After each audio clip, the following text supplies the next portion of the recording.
প্রাকৃতিক দুর্যোগের কারণে কিছু এলাকায় গ্যাস সরবরাহের সমস্যা দেখা দিয়েছে, তবে 15 জুলাইয়ের পর সংকট কমবে বলে জানিয়েছেন বিদ্যুৎ ও জ্বালানি প্রতিমন্ত্রী নসরুল হামিদ। রাজধানীর বঙ্গবন্ধু আন্তর্জাতিক সম্মেলন কেন্দ্রে ব্লু ইকোনমি নিয়ে আন্তর্জাতিক সম্মেলনে সাংবাদিকদের প্রশ্নের জবাবে তিনি একথা বলেন। এখন জন্ম সনদ দিয়ে খোলো বিকাশ স্টুডেন্ট অ্যাকাউন্ট, নিজের বিকাশ নিজে কর।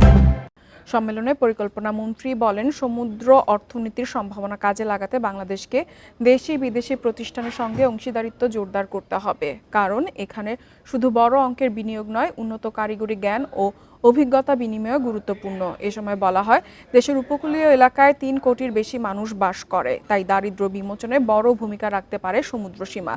জানানো হয়, সমুদ্র অর্থনীতি বাংলাদেশকে প্রতি বছর $620 কোটি যোগান দেয়।